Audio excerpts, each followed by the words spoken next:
Good morning, कैसे हो बच्चों? हमने जो प्रीवियस लेक्चर पढ़ा था वो फिजिक्स का एक पोर्शन था, लाइट रिफ्लेक्शन एंड रिफ्लेक्शन। देखिए आपके 10th बोर्ड में कंबाइन है, एक ही बुक में केमिस्ट्री भी है, फिजिक्स भी है और बायो भी है। फिजिक्स का एक चैप्टर कंप्लीट हो गया। आज हम जिस चैप्टर की बात करने वाले हैं वो बायो से आएगा। बायोलॉजी का चैप्टर नंबर 6 लाइफ प्रोसेसेस लिखा हुआ बेटा, लाइफ प्रोसेसेस। एक्चुअल में जो 10th बोर्ड है यहाँ पर जो आपको बायो पढ़ना है बिल्कुल बेसिक फंडामेंटल बायो पढ़ना है। उसमें क्या पढ़ना है कि न्यूट्रिशंस, रेस्पिरेशन, रिप्रोडक्शन, एक्सक्रीशंस, ये सब चीज़ें पढ़ना है। इसके अलावा थोड़ा बहुत ज़्यादा नहीं बेटा, मेटाबॉलिज्म सिस्टम वगैरह पढ़ना है। उसके ज़्यादा इसमें डीप में कहीं नहीं जाना है। यानी बिल्कुल सिंपल वे में बोले कि हमको फंडामेंटल बायो आपको 10th बोर्ड में पढ़नी है, अच्छे से पढ़नी है, डायग्राम अच्छे से बनाने हैं, समझना है, क्वेश्चन आंसर अच्छे से निकलना है। क्योंकि अगर हम कंपेयर क्या करें कि फिजिक्स, केमिस्ट्री और बायो, तो हमको जनरली बायो क्या होता है बेटा, ईजी पड़ती है। आज हम बात करें बेटा चैप्टर नंबर 6 लाइफ प्रोसेसेस। देखिए बेटा आप ब्लैक बोर्ड में 2 वर्ड्स लिखे हुए, लाइफ प्रोसेसेस। देखिए लाइफ का मतलब होता है बेटा जीवन। क्या होता है बेटा? जीवन। जब भी हम बात करते हैं तो हम बात करते हैं एक जिंदा है, एक मरा हुआ है। आज हम यहाँ पर मरे हुए की बात नहीं करेंगे, हम बोलेंगे कि ये जिंदा है और ये जिंदा नहीं है। Living organism, non living organism. आपको मालूम होता है और पढ़ना चाहिए कि बेटा लिविंग ऑर्गेनिज्म क्या होते हैं। एक होते हैं बेटा लिविंग ऑर्गेनिज्म और एक होते बेटा नॉन लिविंग ऑर्गेनिज्म। ठीक है, ये लिविंग है, ऑर्गेनिज्म। लिविंग ऑर्गेनिज्म, देखिए बेटा लिविंग ऑर्गेनिज्म क्या है। हम लोगों ने लास्ट ईयर पढ़े थे कि सेल, टिश्यू, ऑर्गेन्स, और उसके बाद में हमने क्या पढ़ लिया था बेटा, लिविंग। तो लिविंग ऑर्गेनिज्म में क्या होते हैं बेटा, ऑर्गन्स रहते हैं। ऑर्गेन्स किससे मिलके बने होते हैं बेटा? टिश्यू से मिलके बने होते हैं। और टिश्यू किससे मिलके बने होते हैं बेटा? सेल से। तो ये लिविंग ऑर्गेनिज्म होता है कि सेल से मिलकर बहुत सारे सेल, 1, 2 बिलियन, ट्रिलियन, इन सेल से मिलकर क्या बनते हैं बेटा? टिश्यू। बहुत सारे टिश्यू मिलकर क्या बनते हैं बेटा? ऑर्गेन। और ऑर्गेन मिलके बनाते हैं बेटा एक लिविंग ऑर्गेनिज्म, जैसे कि मैं, जैसे कि आप। हम लोग अगर हम रोज देखें तो जैसे मैं बात कर रहा हूँ, आप वहाँ जाकर कुछ उपद्रव कर रहे हैं, गाय चल रही है, कुत्ते भौंक रहे हैं, बर्ड्स उड़ रही है, तो ये हम सब चीज़ अपने एनवायरनमेंट में चारों ओर देख रहे हैं, तो ये हर चीज़ कुछ ना कुछ मूवमेंट कर रहे हैं। तो हम एक बेसिक बोल सकते हैं कि जो मूवमेंट करता है उसे हम लिविंग ऑर्गेनिज्म बोल सकते हैं। पर उस शर्त में क्या कि एक फैन भी क्या कर रहा है बेटा? मूवमेंट कर रहा है, तो हम उसको क्या बेटा लिविंग ऑर्गेनिज्म बोल सकते हैं क्या? अभी इसको हम साइड में रखते हैं। अब भी जैसे हमारा एक बेसिक फंडामेंटल है कि लिविंग ऑर्गेनिज्म का मतलब होता है, एक मेन चीज होती है बेटा मूवमेंट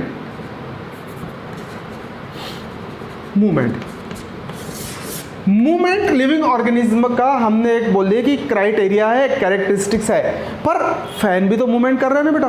फैन के अलावा हम लोग मोटरसाइकिल से जाते हैं तो मोटरसाइकिल भी मूवमेंट करती है। बहुत सी चीज़ें हम आजू बाजू में देखें कि इलेक्ट्रॉनिक चीज़ें भी मूवमेंट करती रहती है। तो क्या ये मूवमेंट करना उनको शो कर देगा कि फैन लिविंग ऑर्गेनिज्म है, या बाइक लिविंग ऑर्गेनिज्म है, या कार लिविंग ऑर्गेनिज्म है? तो ये जो कैरेक्टरिस्टिक्स है मूवमेंट की, ये मूवमेंट की कैरेक्टरिस्टिक्स 50% फॉलो होती है, 50% फॉलो नहीं होती है। मूवमेंट का मतलब क्या होता है कि जैसे मैं बोल रहा हूँ, चल रहा हूँ, आप घूम रहे हैं, आप दौड़ रहे हैं, आप बातें कर रहे हैं, आप सांस ले रहे हैं, ये सारी की सारी चीजें होती बेटा मूवमेंट। क्या होती बेटा? मूवमेंट। जैसे ही मूवमेंट हमारा होता है वैसे ही मूवमेंट किसका होता है बेटा? प्लांट्स का भी होता है। अब आप बोलेंगे सर कैसे? देखिए बेटा प्लांट्स एक सीड होता है, वो सीड्स क्या होता है बेटा? धीरे धीरे धीरे धीरे धीरे दोनों ओर मूवमेंट करता है। वो नीचे भी बढ़ता है, उसके रूट्स भी बढ़ते हैं, और बाद में वो यहाँ भी उसके ब्रांचेस होते हैं। तो आप देखिए कि एक सीड्स था, जब मूवमेंट किया तो मूवमेंट करने के बाद ही तो हमने देखे कि बेटा वो जो सीड्स था वो एक बनियान ट्री भी हो सकता है, हम लोगों ने पीपल का, जो हम लैंग्वेज बोलते हैं पीपल का पेड़ भी हो सकता है, नीम का भी पेड़ हो सकता है, ये कितने बड़े हो जाते हैं जबकि एक छोटे से सीड से तैयार होते। तो इसका मतलब है कि प्लांट भी मूवमेंट करते हैं और हम भी मूवमेंट करते हैं। जैसे टच मी नॉट, एक पौधा रहता है, उसको हाथ छू लोगे तो मूवमेंट कर जाएगा, बिल्कुल सिकुड़ जाएगा। या सनफ्लावर का फूल देखे, जैसे जैसे वो सन जाते जाएगा वो जो फ्लावर है उसकी ओर क्या होते जाएगा बेटा, अट्रैक्ट होते जाएगा। तो ये सब जो एग्जाम्पल है ये मूवमेंट के। तो मूवमेंट 50% फॉलो होता है, 50% फॉलो नहीं होता। क्यों नहीं होता? क्योंकि फैन भी मूवमेंट कर रहा है, साइकिल भी मूवमेंट कर रही है, कार भी मूवमेंट कर रही है। तो एक कैरेक्टरिस्टिक्स लिविंग ऑर्गेनिज्म का ये हो सकता है बेटा मूवमेंट करना। हम सो रहे हैं तो भी हम मूवमेंट कर रहे हैं, क्यों? क्योंकि हमारे बॉडी के अंदर अपनी जो प्रोसेस है वो केमिकल प्रोसेस चलते जा रही है, क्योंकि हमारी बॉडी भी एक क्या है बेटा, मशीन होती है। तो हम बात कर सकते हैं बेटा कि जो मूवमेंट है ये लिविंग ऑर्गेनिज्म का एक बहुत बड़ा कैरेक्टरिस्टिक्स होता है। इसके अलावा क्या, इसके अलावा क्या? देखिए बेटा, लिविंग ऑर्गेनिज्म में ही लाइफ प्रोसेस होता है। हम बोलते हैं ना कि कल तक ये आदमी जिंदा था, इसको रात को अटैक आया, ये मर गया। अब ये क्या शब्द हुआ कि वही एज इट इज बॉडी है, 24 आवर्स भी नहीं हुई है, पर हम उसको जिंदा नहीं बोलेंगे, उसको क्या बोल देंगे बेटा, मरा हुआ बोल देंगे। यानी अब वो लिविंग ऑर्गेनिज्म से अब कौन सा ऑर्गेनिज्म हो गया बेटा, नॉन लिविंग ऑर्गेनिज्म हो गया। ऐसी क्या चीजें हैं जो लिविंग ऑर्गेनिज्म को नॉन लिविंग ऑर्गेनिज्म से अलग करती है? देखिए बेटा, लिविंग ऑर्गेनिज्म में हम सारे एनिमल्स, जो हमारे आजू बाजू एनिमल्स है, सारे प्लांट्स, ट्रीज, ये सारे क्या होते हैं बेटा, लिविंग ऑर्गेनिज्म में आते हैं, क्योंकि इसमें मूवमेंट होता है। मूवमेंट के अलावा भी आपने कुछ फोकस किया कि इनमें क्या क्या होते हैं, तो हम बात करते हैं बेटा लाइफ प्रोसेसेस की। देखिए सबसे पहला काम है ग्रोथ। क्या बेटा, ग्रोथ। जब तक ग्रोथ नहीं होगी तब तक हम बोल नहीं सकते कि लिविंग ऑर्गेनिज्म है। मैंने आपको लास्ट ईयर 9th में ही बताया था कि एक सेल रहता है, जब हम माँ के पेट के अंदर रहते हैं तो एक ओनली 1 सेल रहता है। वो सेल देखिए बेटा, उसमें डिवीजन होते जाता है, डिवीजन होते जाता है, डिवीजन होते जाता है, और आज मैं इतना बड़ा हो गया हूँ। यार हम में क्या हुआ है, एक बच्चे को देखो और एक मुझे देखो, तो हम में चेंजेस आए कि नहीं? आप में भी चेंजेस आए होंगे। आपने अपने बचपन की फोटो देखे होंगे तो आपका साइज छोटा होगा, अभी आप धीरे धीरे धीरे धीरे बढ़ते गए और आप यहां तक पहुंच गए। यानी सबसे पहला काम लिविंग ऑर्गेनिज्म में ग्रोथ होगी, ये बिल्कुल ट्रुथ है। कैसे ट्रुथ है कि मैंने आज यहाँ एक बच्चे को रख दिया है और एक टेबल को रख दिया है। अब मैंने उस टेबल को एक कमरे के अंदर ताला मार के रख दिया है कि 10 साल बाद इस टेबल को भी देखूंगा और इस बच्चे को भी देखूंगा। 10 साल बाद क्या होगा? 10 साल बाद ये होगा कि जो बच्चा था वो धीरे धीरे 10 साल में बड़ा हो गया, पर टेबल बड़ी हुई क्या? बिल्कुल नहीं हुई। इसका मतलब नॉन लिविंग ऑर्गेनिज्म में ग्रोथ नाम की कोई चीज नहीं होती। पंखा कभी ग्रोथ नहीं करेगा, साइकिल कभी ग्रोथ नहीं करेंगे। ऐसा हो सकता है कि साइकिल 1 थी तो 2 हो गई, 3 हो गई, हम में रिप्रोडक्शन हो सकता है, पर साइकिल में रिप्रोडक्शन नहीं हो सकता। इसलिए सबसे पहला पॉइंट है बेटा ग्रोथ। क्या है बेटा? अब दूसरा है बेटा रिपेयरिंग। अब रिपेयरिंग का मतलब क्या होता है? देखिए बेटा, ग्रोथ के साथ साथ रिपेयरिंग होता है। मैं आपको एक एग्जाम्पल बता देता हूं, उस एग्जाम्पल से आप समझ जाना क्या होता है बेटा रिपेयरिंग। देखिए, अब लिविंग ऑर्गेनिज्म में है तो लिविंग ऑर्गेनिज्म में ग्रोथ होगा। ग्रोथ होने के साथ साथ मैं रोज कोई ना कोई वर्क करूंगा तो मेरे टिश्यू और सेल्स क्या होंगे बेटा? डिस्ट्रॉय होंगे, डैमेज होंगे, कुछ ना कुछ टूट फूट होगी। उस टूट फूट को क्या करना है बेटा? रिपेयर करना बहुत जरूरी है। अगर रिपेयर नहीं करेंगे तो हम जी सकते क्या? बेटा आदमी मरता क्यों है? क्योंकि उसके सेल क्या हो गए? डिस्ट्रॉय हो गए, डैमेज हो गए। अब उसमें कोई सुधार नहीं होने वाला है, कोई मेंटेनेंस नहीं होने वाला है, वो मर चुके हैं। इसलिए हम बोल सकते हैं कि आदमी क्या हो गया बेटा? मर गया। अब मेन होता है बेटा रिपेयरिंग। एक आप लोगों ने बहुत साल पहले के सलमान खान या संजय दत्त को देखे होंगे कि बिल्कुल दुबले पतले थे, आज बहुत बड़े बॉडी बिल्डर हो गए। या जो हम लोग बॉडी बिल्डिंग की जो पोज देखते हैं, जो फोटो देखते हैं, अर्नोल्ड श्वार्ज़नेगर हो गए ना। आप लोगों को ध्यान होगा, लड़के लोगों को, खासकर लड़कियों को बॉडी बिल्डिंग में इंटरेस्ट नहीं होता, पर लड़कों को बॉडी बिल्डिंग में इंटरेस्ट होता है कि उनकी मसल्स कितनी मजबूत रहती है। कैसे मसल्स बनती है? देखिए बेटा, मसल्स बनने का एक कारण है कि हम उस मसल्स को इतना डिस्ट्रॉय कर देते हैं, इतना डैमेज कर देते हैं कि वो टूट फूट जाती है। जिम का मतलब शरीर बनाना नहीं होता, जिम का मतलब होता है, वर्कआउट का मतलब होता है आप अपने शरीर को तोड़ फोड़ कर रहे हो, उस टिश्यू को, उस मसल्स को क्या कर रहे हो, बिल्कुल डिस्ट्रॉय कर रहे हो, तोड़ रहे हो। जब वो मसल्स आप इतनी हेवी वर्कआउट करेंगे कि वो मसल्स आपकी टूट फूट जाती है। अब जब वो मसल्स टूट फूट जाती है तब वो मसल्स क्या होती है बेटा, रिपेयर होना स्टार्ट होती है, मेंटेनिंग उसमें चालू होता है और फिर वो मसल्स अपना एक नया शेप लेके आती है। वो नए शेप में वो क्या दिखती है, हमको एक बहुत स्ट्रांग पर्सनालिटी दिखती है। तो ये क्यों होता है? अगर रिपेयरिंग का काम होना बंद हो गया, मेंटेनेंस का काम बंद हो गया, तो सेल का कोई मतलब नहीं होगा। क्योंकि मैं अगर 10 किलोमीटर चलूंगा तो मेरे पैरों की मैं क्या हो जाएगी बेटा, सेलों में टूट फूट हो जाएगी, अकड़न महसूस होगी। तो मैं क्या करूंगा बेटा, उस तेल मॉलिश करूंगा या कुछ एनर्जेटिक खाऊंगा या कुछ न्यूट्रिशन खाऊंगा, ताकि वो सेल्स क्या हो जाए, जो मरी हुई सेल है वो तो हट जाए, पर जो टूट फूट गई है उसमें क्या हो जाए बेटा, फिर से एक प्रकार से वो डैमेज कंट्रोल हो जाए।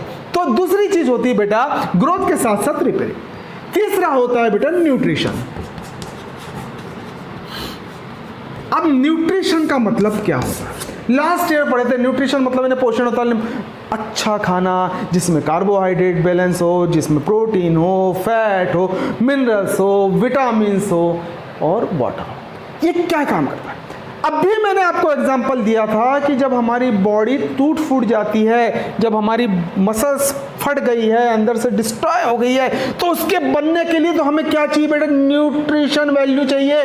हमें लार्ज अमाउंट में प्रोटीन्स चाहिए, हमें सफिशिएंट अमाउंट में कार्बोहाइड्रेट चाहिए, हमें मिनरल्स चाहिए, हमें विटामिन्स चाहिए, हमें फैट चाहिए। जब ये चीज़ लेंगे तब वो मसल्स क्या होगी बेटा, ग्रो करेगी और अपने जो भी टूट फूट है उसको क्या करेगी बेटा, रिकवर होगा। अब जब रिकवर होगा तभी वो हमको लोगों को क्या होती है बेटा, एक बॉडी के रूप में दिखती है। तो याद रखना बेटा न्यूट्रिशन क्यों जरूरी है, क्योंकि हमारे ह्यूमन बॉडी हो चाहे एनिमल्स बॉडी हो, हमको एनर्जी की वर्क करने के लिए एनर्जी की जरूरत होती है, मसल्स बढ़ाने के लिए या बढ़ने के लिए हमें प्रोटीन्स की जरूरत पड़ती है। ये सारी एनर्जी हमें इंटेक करना पड़ता है, इन्हें बाहर से लेना पड़ता है। वो बाहर की जो चीजें हम खा रहे, अच्छी चीजें खा रहे, उसको हम बोलते हैं बेटा न्यूट्रिशन। क्या बोलते हैं बेटा, न्यूट्रिशन।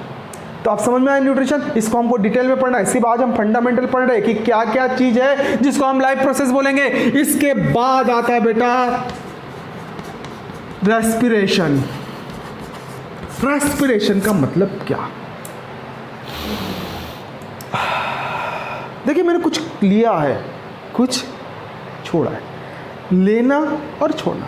देखिए हमें मालूम है कि एटमॉस्फेयर में 21% ऑक्सीजन होती है, 21% ऑक्सीजन होती है। मैंने जब सांस लिया, इनहेल किया, तो 21% ऑक्सीजन है मेरे बॉडी के अंदर चले गई।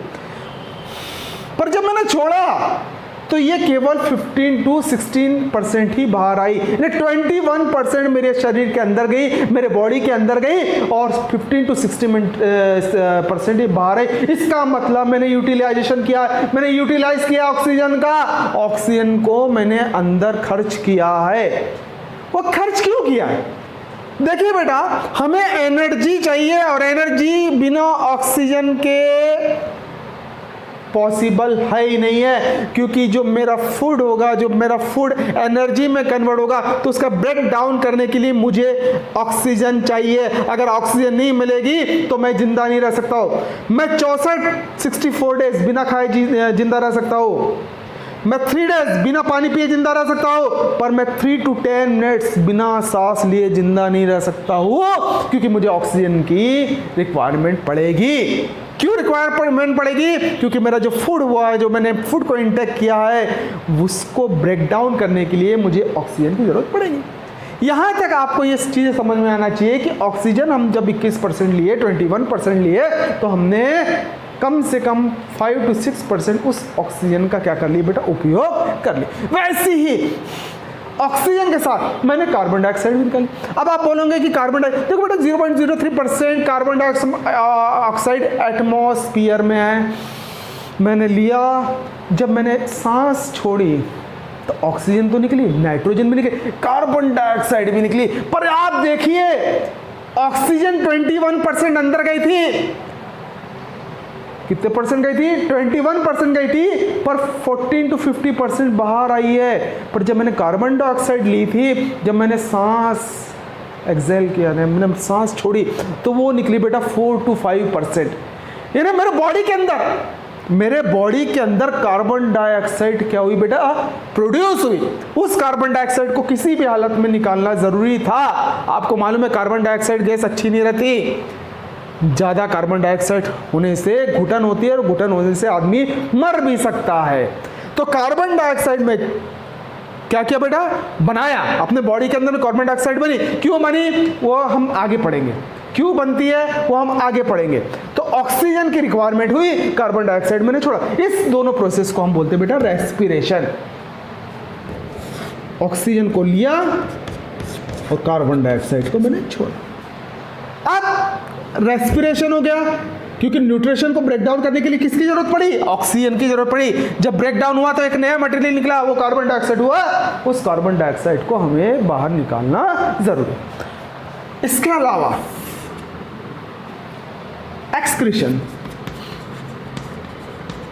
एक्सक्रीशन का मतलब क्या होता है? रात को आपने खूब खाना खाया, खाना खाने के बाद आप सो गए, आपको सुबह सुबह वॉशरूम जाना पड़ता है।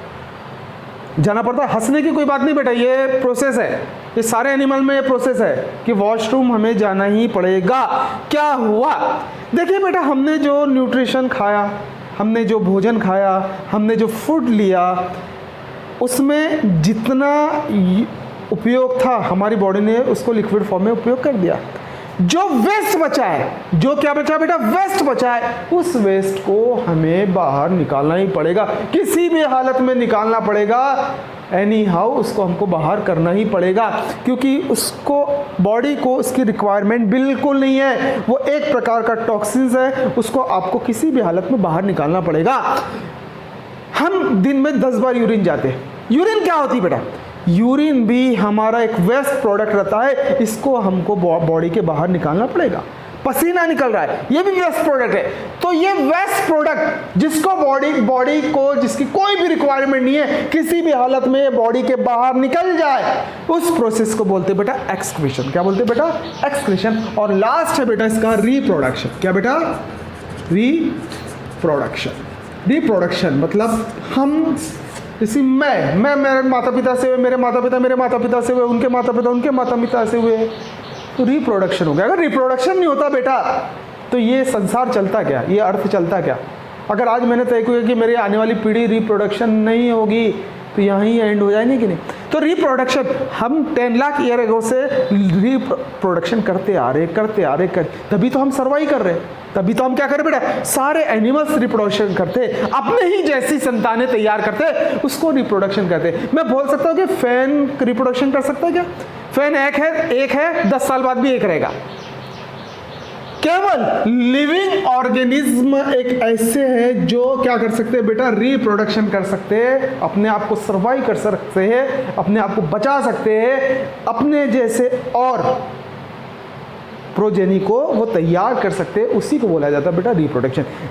इसके अलावा भी बहुत सी चीज़ें, पर हम 10th बेस पढ़े तो 10th बेस में देखो बेटा लाइफ प्रोसेस से लिविंग ऑर्गेनिज्म के पढ़े, उसका ग्रोथ होना चाहिए, रिपेयरिंग होना चाहिए, न्यूट्रिशन वैल्यू होनी चाहिए, रेस्पिरेशन होना चाहिए, एक्सक्रीशन होना चाहिए, रिप्रोडक्शन होना चाहिए। ये सब चीज़ें होगी तभी हम उसको बोलेंगे बेटा लिविंग ऑर्गेनिज्म। एक क्वेश्चन आता है कि सर अभी कोरोना चल रहा है, कोरोना एक वायरस है, वायरस लिविंग ऑर्गेनिज्म में आएगा कि नॉन लिविंग ऑर्गेनिज्म में? देखिए बेटा जब डिफाइन किया गया है तो साइंटिस्टों ने इसे दोनों माना, लिविंग भी माना, नॉन लिविंग माना। अब अगर वायरस कहीं पड़ा हुआ है तो नॉन लिविंग है, उसमें कोई भी ग्रोथ नहीं होगी, कोई भी मूवमेंट नहीं होगी, कुछ नहीं होगा। पर जैसे उसे सेल बॉडी मिल जाएगी वो एकदम से ग्रोथ करने लगेगा। अभी तो हम बोलते हैं ना कि वायरल फीवर आता है। वायरल फीवर में क्या होता है कि एक उसमें इतना जल्दी डिवीज़न होता है कि 1 से वो मिलियन ट्रिलियन तक चले जाते हैं और हमारी पूरी बॉडी को क्या कर दे बेटा, खराब कर दे। तो वायरस में जब तक उनको सेल बॉडी मिलती नहीं है तब तक उनमें कोई मूवमेंट नहीं रहता, वो नॉन लिविंग ऑर्गेनिज्म जैसा ट्रीट करते हैं। पर जैसे ही उन्हें कोई बॉडी मिल जाती है, कोई सेल मिल जाती है, तो वो लिविंग ऑर्गेनिज्म जैसा ट्रीट करते हैं।